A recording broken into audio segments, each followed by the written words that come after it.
రేపే జ్యేష్ఠ అమావాస్య, పైగా మంగళవారంతో కలిసి వచ్చింది. మంగళవారం అమావాస్య తిథి కలిసి వస్తే దానిని భౌమవతి అమావాస్య లేదా భౌమ అమావాస్య అని పిలుస్తారు. మరి ఈరోజు మీరు ఏమీ చేయకపోయినా ఈ కూర తింటే చాలు దరిద్రం కలుగుతుంది. మరి ఈరోజు ఏ కూరను తినకూడదో ఇప్పుడు ఈ వీడియోలో తెలుసుకుందాం. మర్రి చెట్టుకు ప్రతికూల శక్తులు ఉంటాయి, అందుకే ఈ రోజున ఆ చెట్టు వద్దకు వెళ్ళకూడదు అని మన పెద్దలు చెప్తూ ఉంటారు. ఇక అత్యంత శక్తివంతమైన ఈ రోజు గోమాతకు ఏం తినిపిస్తే అష్టదరిద్రాలు తొలగి అష్ట ఐశ్వర్యాలు కలుగుతాయో ఇప్పుడు ఈ వీడియోలో తెలుసుకుందాం. ఈరోజు గోవును దర్శనం చేసుకుని 5 ప్రదక్షిణలు చేయడం చాలా మంచిది. ఇక గోమాతకు ఏం తినిపిస్తే అద్భుత ఫలితాలు కలుగుతాయో కూడా ఇప్పుడు తెలుసుకుందాం. చాలామందికి నరఘోష తగులుతుంది. నరఘోష నివారణ కావాలి అంటే గోమాతకు బంగాళదుంపలు తినిపించండి. విద్యాభివృద్ధి కలగాలి అంటే గోమాతకు నానబెట్టిన పొట్టు పెసరపప్పును తినిపించండి. ఇక కోర్టు వ్యవహారాల్లో జయం కలగాలి అంటే గోమాతకు తోటకూర బెల్లం కలిపి తినిపించండి. కుటుంబంలో కలహాలు పోయి అందరూ సంతోషంగా ఉండాలి అంటే గోమాతకు నానబెట్టిన పచ్చి శనగపప్పును ఆహారంగా పెట్టండి. ఇక మంచి ఆరోగ్యం కలగాలి అంటే గోమాతకు నానబెట్టిన మినప్పప్పును ఆహారంగా పెట్టండి.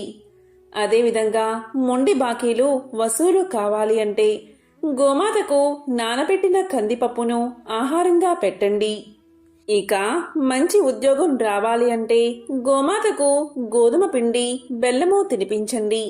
అఖండ ఐశ్వర్య ప్రాప్తి కలగాలి అంటే గోమాతకు మినప్పిండి బెల్లము తినిపించండి.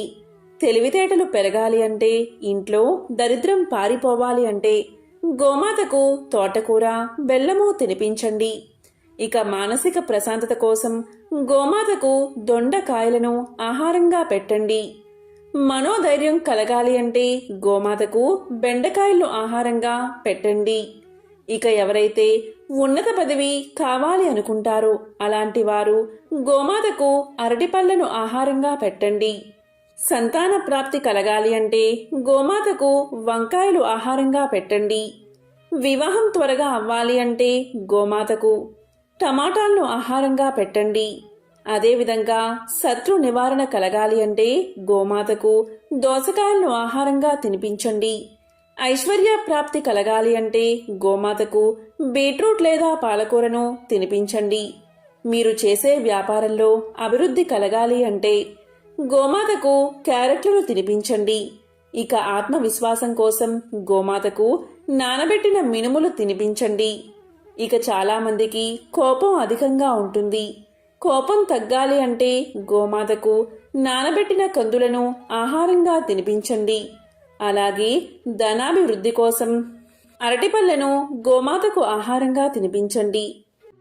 శూన్యతిథులైన అమావాస్య, పౌర్ణములంటే అమ్మవారికి చాలా ఇష్టం, అంటే లక్ష్మీదేవికి చాలా ఇష్టం. కాబట్టి ఈరోజు ఏ పదార్థాలు తీసుకోకూడదు అంటే పాలు, పెరుగు అస్సలు తీసుకోకూడదు. ఒకవేళ తీసుకోవాల్సి వస్తే వాటిలో పసుపు కానీ బెల్లం ముక్క కానీ వేసి తీసుకోవచ్చు. అదేవిధంగా ఈరోజు మాంసాహారాన్ని ఇంట్లో అస్సలు వండకూడదు. అదేవిధంగా మాంసాహారాన్ని అస్సలు తినకూడదు. ఈరోజు ఆవాలు, ముల్లంగి, పొట్లకాయ, దోసకాయ ఉన్న కూరలు అస్సలు వండకండి. అదేవిధంగా తినకండి. ఈరోజు ఎవరైనా సరే సాత్విక ఆహారాన్ని తీసుకుంటే చాలా మంచిది. మన కలబంద మొక్క చాలా శక్తివంతమైనది. కలబంద మొక్కలో త్రిమాతలు ఉంటారు: పార్వతీదేవి, లక్ష్మీదేవి, సరస్వతీదేవి. ఈ 3 దేవతలు కూడా కలబంద మొక్కలో కొలువై ఉంటారు. ఔషధ మొక్కగా కలబంద ప్రసిద్ధి చెందింది. ఎక్కువగా చర్మ సంబంధిత ఉత్పత్తుల్లో, ఇతర ఉత్పత్తుల్లో కలబంద మొక్కను విరివిడిగా వాడుతూ ఉంటారు. కలబంద మొక్కను ఇంట్లో పెంచుకోవడం వల్ల ప్రతికూల శక్తులన్నీ తొలగిపోతాయి. సానుకూల శక్తులు మీ ఇంట్లోకి ప్రవేశిస్తాయి. ఇక అమావాస్య రోజు కొన్ని పరిహారాలు పాటించడం వల్ల ఇంట్లో ఉండే దరిద్రాన్ని పోగొట్టుకోవచ్చు. లక్ష్మీదేవిని మన ఇంట్లోకి ఆహ్వానించవచ్చు. కలబంద మొక్కతో ఈ అమావాస్య రోజున ఏం పరిహారం చేస్తే ధనాదాయం పెరుగుతుందో, ఆరోగ్యం ప్రాప్తిస్తుందో ఇప్పుడు తెలుసుకుందాం. కలబంద మొక్కతో అమావాస్య రోజు పరిహారాన్ని పాటించడం వల్ల నరదృష్టి, నరఘోష తొలగిపోతాయి. మరి ఏం చెయ్యాలి అంటే, ఈరోజు ఒక చిన్న కలబంద మొక్కను ఇంటికి తెచ్చుకోండి. కలబంద మొక్క పెద్దదైతే ఆ మొక్కకు పక్కన పిలకలు వస్తాయి.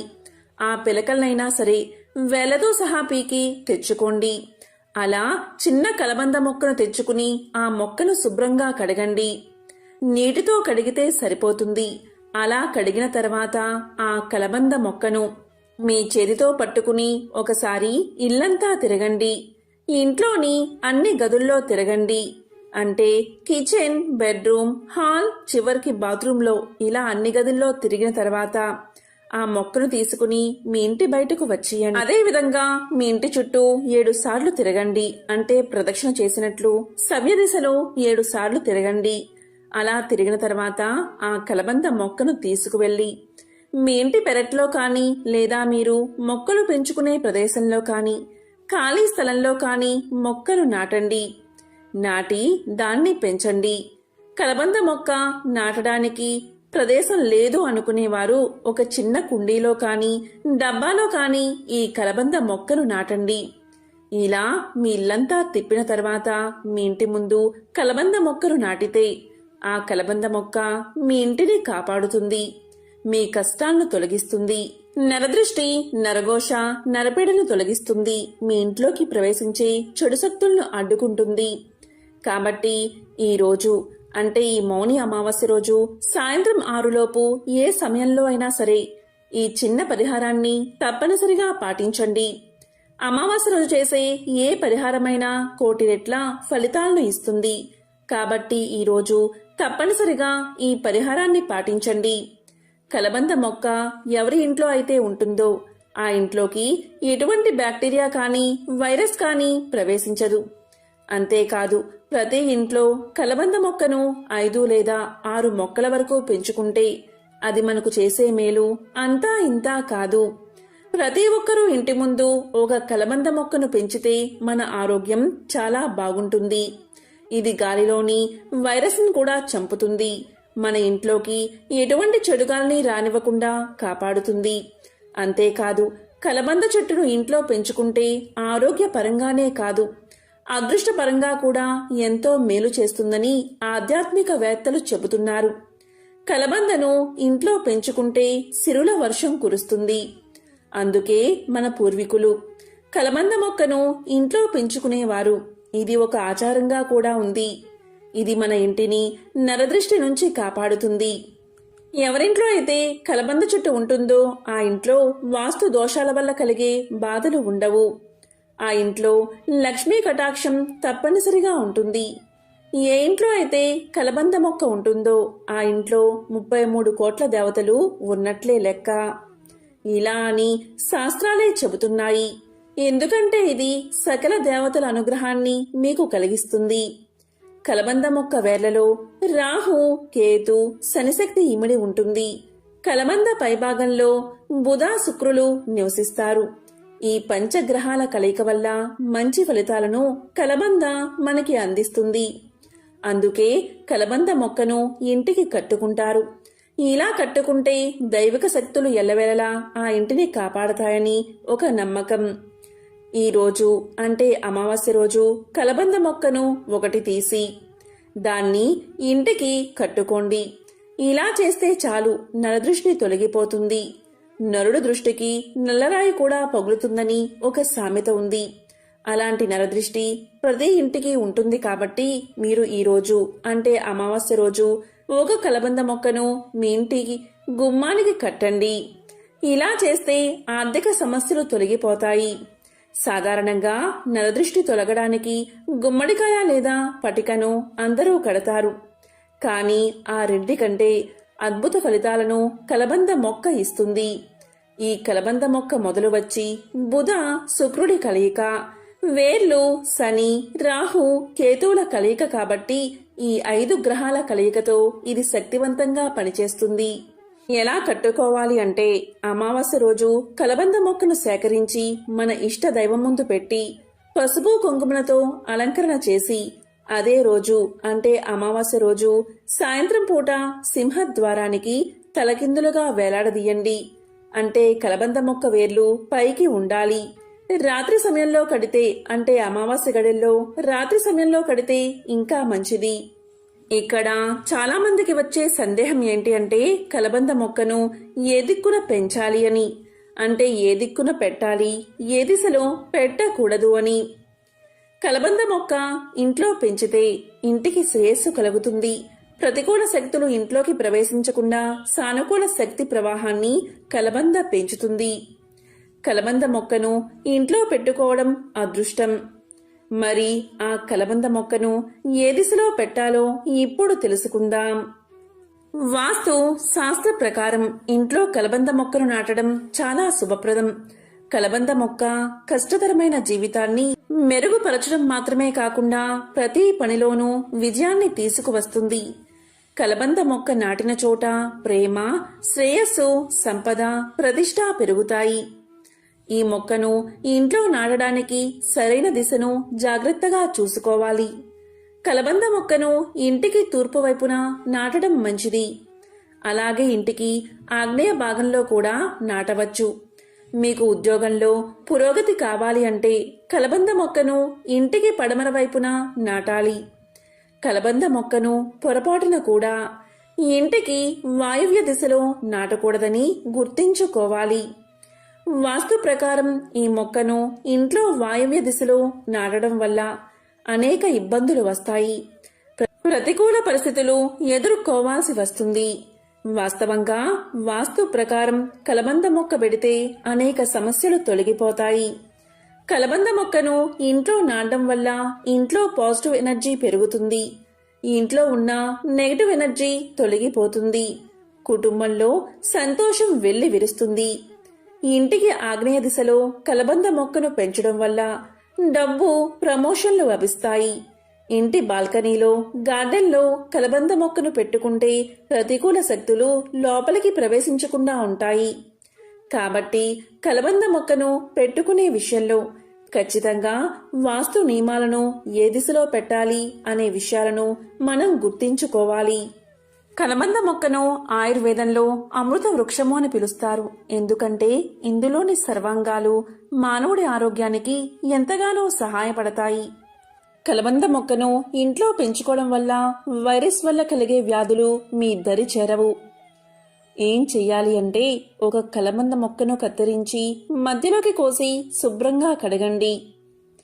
దాంట్లో ఉన్న గుజ్జును తీసి దీన్ని పరగడుపున సేవిస్తే చాలు. ఇది శరీరంలోని యాంటీబాడీస్ పెరిగేలా చేసి శరీర రక్షణ వ్యవస్థను దృఢపరుస్తుంది. ఇమ్యూనిటీ పవర్ని పెంచుతుంది. ఎలాంటి రోగాలు మీ దరి చేరకుండా కాపాడుతుంది. అంతటి శక్తి కలబంద మొక్కకు ఉంది. కలబంద మొక్క గాలిని పీల్చి 6 నెలలు బతుకుతుంది. ఇది దేవుడు మనకిచ్చిన వరం లాంటిది. ఈ ఇంట్లో సమస్యలు ఉన్నా, ఉద్యోగం రాకుండా ఉన్నా, భార్యాభర్తల మధ్య తగాదాలు ఉన్నా, లేదా ఈ ఇంట్లో కుటుంబ కలహాలు ఉండి మానసిక ప్రశాంతత కొరవైనా, ఇలా అనేక సమస్యలకు కలబంద మొక్క చక్కని పరిష్కారం. కాబట్టి కలబంద మొక్కను ఈ ఇంట్లో పెంచుకోండి. మీ ఇంట్లో స్థలం లేకపోతే కనీసం కుండీలో అయినా కలబంద మొక్కను పెంచండి. ముఖ్యంగా పిల్లలు ఉంటే అలాంటి వారు కలబంద మొక్కను తప్పనిసరిగా పెంచాలి. ఎందుకంటే బయట విషవాయువుల వల్ల పిల్లలు, పెద్దలు తరచూ అనారోగ్యానికి గురవుతారు. అలాంటి విషగాలులను మన ఇంట్లోకి రాకుండా స్వచ్ఛమైన గాలిని మనకు అందిస్తుంది కలబంద. ఎవరి ఇంట్లో అయితే కలబంద ఉంటుందో అటువంటి వారి ఇంట్లో వ్యాధులు రావు. ఈ రహస్యం తెలుసుకుని పాటించి చూడండి. ఈ రోజుల్లో చాలా మంది ఎదుర్కొనే సమస్య మోకాళ్ల నొప్పులు. దీన్ని తగ్గించే శక్తి కలబందకు ఉంది. కలబంద ముక్కను కొద్దిగా కట్ చేసి శుభ్రంగా కడిగి 5 లేదా 6 స్పూన్ల గుజ్జును గ్లాసు నీటిలో వేసుకుని పరగడుపున తాగుతూ ఉంటే మోకాల్లో అరిగిపోయిన గుజ్జును తిరిగి రప్పించి మోకాల నొప్పులను క్రమంగా తగ్గిస్తుంది. అంతటి శక్తి ఈ కలబంద మొక్కకు ఉంది. అధిక బరువు ఉన్నవారు ఇలా తాగితే నాజూగ్గా తయారవుతారు. ఈ విధంగా నిత్యము తాగితే యవ్వనం వస్తుంది. మీ శరీర కాంతిని పెంచే శక్తి ఈ మొక్కకు ఉందని ఈ రహస్యాన్ని ఆయుర్వేద మహర్షులు తమ గ్రంథాల్లో వివరించడం జరిగింది. కొన్ని వేల సంవత్సరాల క్రితం నిత్య యవ్వనానికి కలబందను వాడినట్లు చరిత్ర ద్వారా తెలుస్తుంది. అంతేకాదు మహారాణి క్లియోపాత్ర తన చర్మాన్ని మృదువుగా అందంగా ఉంచుకునేందుకు ఆ కాలంలో కలబందను వాడినట్లు చరిత్ర ద్వారా మనకు తెలుస్తుంది. ఆయుర్వేదంలో దీనికి బ్రహ్మరథాన్నే పట్టారు. మనకు ఏదైనా గాయమైతే కలబంద గుజ్జును గాయంపై పూస్తే గాయం త్వరగా మానేలా చేస్తుంది కలబంద. 5 స్పూన్ల కలబందను గ్లాసు నీటిలో కలిపి పరగడుపున తాగితే దీర్ఘకాలంగా వేధిస్తున్న మలబద్ధక సమస్య మటుమాయమవుతుంది. మొలలపై కలబంద గుజ్జును రాస్తే మొలలు తగ్గిపోతాయి. కళ్ళ కలకగా అయినప్పుడు కలబందను కళ్ళు మూసుకుని కళ్ళపై పెట్టుకుంటే కళ్ళ కలకలు తగ్గుతాయి. శరీరంలో వేడి తగ్గడానికి కలబంద గుజ్జు బాగా ఉపయోగపడుతుంది. 5 స్పూన్ల కలబంద గుజ్జును నీటిలో వేసుకుని గ్లాసు నీటిలో వేసుకుని తాగితే ఎంతటి వేడైనా క్షణాల్లో తొలగిపోతుంది. పంటి నొప్పి వంటి సమస్య ఉంటే కలబందను వాడితే ఆ సమస్య తగ్గిపోతుంది. కలబంద గుజ్జును 3 రోజులకొకసారి తలకు మర్దనాగా పట్టించి 2 గంటల తర్వాత తలస్నానం చేస్తే నరాలకు శక్తి వస్తుంది, తలనొప్పి తగ్గుతుంది, కంటిచూపు మెరుగుపడుతుంది. ఈ విధంగా కలబంద మనకు ఎన్నో విధాలుగా ఉపయోగపడుతుంది అండి. ఇలా చేస్తే దరిద్ర బాధలు తొలగిపోతాయి. ఇంట్లో ఉన్న నకారాత్మక శక్తులు తొలగి దైవిక శక్తులు మిమ్మల్ని మీ ఇంటిని కాపాడతాయి. మరి ఈరోజు ధూపం ఏ విధంగా వెయ్యాలో ఇప్పుడు ఈ వీడియోలో తెలుసుకుందాం. శుక్రవారము అంటే లక్ష్మీదేవికి ఎంతో ప్రీతికరమైన రోజు. అదేవిధంగా శూన్యతిథులైన అమావాస్య పౌర్ణములంటే అమ్మవారికి చాలా ఇష్టం. ప్రతి అమావాస్య రోజు ఇంట్లో సాయంత్రం ధూపాన్ని వేయడం వల్ల ఇంట్లో ఉన్న నకారాత్మక శక్తులు నెగటివ్ ఎనర్జీ అనేది బయటకు వెళ్లిపోతుంది. దరిద్ర బాధలు తొలగిపోతాయి. కష్టాలన్నీ తీరిపోయేలా లక్ష్మీదేవి దీవిస్తుంది. ఈ ఇంట్లో ధనానికి లోటు ఉండదు. చాలా మందిని చూస్తే అమావాస్య వచ్చిందంటే అమావాస్య అంటేనే భయపడిపోతూ ఉంటారు. అమావాస్య అంటే చెడుకు రూపమని ఒక అపోహ ఉంది. అమావాస్య వస్తే బయటకు వెళ్ళకూడదు అని అంటూ ఉంటారు. కొన్ని పనులు చేయకూడదని అనుకుంటారు. కాకపోతే అమావాస్య అనేది చాలా వరకు చెడును తీసేసి మంచిని మన ఇంట్లోకి ఆహ్వానించే విశిష్టమైన రోజు. ఈ రోజు చేసే పరిహారాలు విశేషమైన ఫలితాన్ని ఇస్తాయి. ఎలాంటి దిష్టి దోషాలైనా సరే, నెగిటివ్ ఎనర్జీ అయినా సరే, పెద్ద పెద్ద కష్టాలైనా సరే ఈ రోజు చేసే పరిహారాల వల్ల మంచి ఫలితాన్ని ఇస్తాయి. ఈరోజు శారీరకంగా గాని మానసికంగా గాని ఇబ్బందులు పడేవారు పరిహారాలు పాటించడం వల్ల వాటి నుంచి బయట పడగలుగుతారు. చాలా మంది బయట నుంచి ఇంటికి వచ్చేటప్పుడు బయట కాళ్ళు కడుక్కోకుండా ఇంట్లోకి వెళ్లి అప్పుడు బాత్రూంలో కాళ్ళు కడుక్కుంటారు. ఇలా చేయడం వల్ల బయట ఉన్న నెగిటివ్ ఎనర్జీ అనేది ఇంట్లోకి ప్రవేశిస్తుంది. అదే విధంగా మన ఇంటికి మంచివాళ్లు వస్తారు, చెడ్డవాళ్లు వస్తారు. ఇలా మనుషులు వచ్చేటప్పుడు వారి వెంట నెగిటివ్ ఎనర్జీ కూడా ఇంట్లోకి ప్రవేశిస్తుంది. నెగిటివ్ ఎనర్జీ వల్ల ఇంట్లో సమస్యలు అధికమవుతాయి. కొంతమంది ఇంట్లోకి వచ్చి వెళ్ళాక మన ఇంట్లో కష్టాలు వచ్చాయని చాలా మంది బాధపడ్డం మనం చూస్తూ ఉంటాం. అలా ఎందుకు అవుతుంది అంటే వారి ఒంట్లో ఏదైనా నెగిటివ్ ఉంటే అది మన ఇంట్లోనే ఉండిపోతుంది. పూర్వకాలంలో మన పూర్వీకులు బయటకు వెళ్లి రాగానే కాళ్ళను కడుక్కుని ఇంట్లోకి వెళ్లేవారు. ఇప్పటికీ కొన్ని గ్రామాల్లో ఇలా పరిహారాలను పాటిస్తూ ఉంటారు. మన పెద్దవారు కూడా ఈ పరిహారాన్ని పాటిస్తారు. ఎందుకంటే ఇలా చేయడం వల్ల మన ఇంట్లోకి చెడు రాదని, నెగిటివ్ ఎనర్జీ రాదని, మంచి జరుగుతుందని వారి నమ్మకం. ముఖ్యంగా పూర్వకాలంలో మన పూర్వీకులు, ఋషులు వారానికి ఒకసారి ఇంట్లో ధూపం వేసేవారు, లేదా 3 రోజులకు ఒకసారి ఇంట్లో ధూపం వేసేవారు. ఇలా వేయడం వల్ల నెగిటివ్ ఎనర్జీ అనేది లోపలికి రాదని, చెడు శక్తులు ఇంట్లో ఉంటే అవి బయటకు వెళ్లిపోతాయని, దీనివల్ల ఇంట్లో వారి ఆరోగ్యం బాగుంటుందని, ఆర్థిక పరిస్థితి కూడా మెరుగుపడుతుందని వారి నమ్మకం. అందుకే ఇంట్లో ధూపం వేయమని మన పెద్దలు చెప్తూ ఉంటారు. ఇంట్లో ధూపం వేయడం వల్ల దుష్ట శక్తులు లోపలికి ప్రవేశించలేవు. అందుకే ధూపానికి అంత ప్రాధాన్యత ఉంది.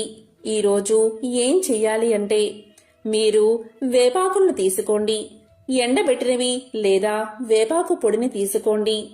ఈ వేపాకు అనేది అద్భుత ఫలితాలను తెచ్చిపెడుతుంది. ఇక రెండవది కర్పూరం, మూడవది గుగ్గిలం, మూడిటిని తీసుకోండి. వీటిని ఒక మట్టి పాత్రలోకి తీసుకుని అందులో వేసి వెలిగించండి. ఇలా వెలిగించాక పొగ వస్తుంది. ఇలా పొగ వచ్చాక ఇంట్లో మూలమూలలా ధూపం వేయండి. ఇలా వేయడం వల్ల మన ఇంట్లో ఉన్న దుష్ట శక్తులు, తెలియని దుష్ట శక్తులు ఉంటే అవి పారిపోతాయి. నకారాత్మక శక్తులు తొలగిపోతాయి. ఇది చాలా అద్భుతంగా పనిచేస్తుంది. ధూపం వేయడం అనేది ప్రపంచవ్యాప్తంగా అనేక సంస్కృతులు పాటిస్తున్న ఒక సాధారణ ప్రక్రియ. ఈ 3 పదార్థాలు మీకు దొరకకపోతే సాంబ్రాణి ధూపమైనా వేయండి. సాంబ్రాణి చాలా శక్తివంతమైన పదార్థం. ప్రజలు ఏదైనా శుభకార్యం చెయ్యాలి అనుకున్నప్పుడు సాంబ్రాణి వేస్తారు. ఎవరైనా అనారోగ్యంతో ఉన్నప్పుడు వారు చేసే మొదటి పని సాంబ్రాణి వేయడం. ఇది గాలిలో ఉండే ఇతర ఉపరితలాలపై ఉండే కొన్ని రకాల బ్యాక్టీరియాను కూడా చంపుతుందని విశ్వాసం. చీటికి మాటికి జబ్బు పడుతూ ఉన్నా, పిల్లలు అనారోగ్యంతో ఉంటున్నా, ఎప్పుడూ జ్వరాలతో బాధపడుతున్నా, ఏదో ఒక సమస్య వస్తూ ఉన్నా, విపరీతమైన సమస్యలను ఎదుర్కొనేవాళ్లు వారంలో 2 సార్లు ఖచ్చితంగా ధూపం వేయండి. ఈ అమావాస్య రోజు సాయంత్రం 6 గంటలకు ఈ విధంగా ఇంట్లో ధూపం వేయండి. ఇలా చేయడం వల్ల మీ ఇంట్లో చాలా వరకు కూడా సుఖ సంతోషాలు నిండుకుంటాయి. చెడు అనేదే రాదు. ఇది 100% ఫలితాన్ని మీకు ఇస్తుంది. ఈ 3 పదార్థాలు దొరకవు అనేవారు నార్మల్ గా సాంబ్రాణి ఎక్కడైనా దొరుకుతుంది. మట్టి మూకిట్లో బొగ్గులు వేసి సాంబ్రాణి ధూపం వేయండి. ఇలా చేస్తే చాలు, చక్కని ఫలితాలు మీకు కనబడతాయి. మీరు ధూపం వేసేటప్పుడు ఈరోజు 2 లవంగాలను దాంట్లో వేసి ఇల్లంతా ధూపం వేయండి.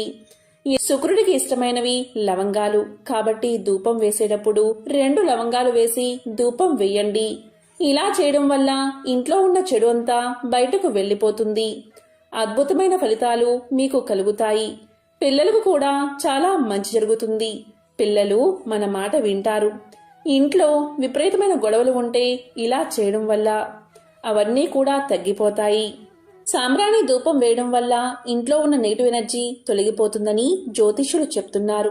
దేవుడికి మాత్రమే కాదు, ఇల్లంతా ధూపం వేయడం వల్ల ఆధ్యాత్మికంగానే కాకుండా ఆరోగ్యానికి కూడా చాలా మంచిది.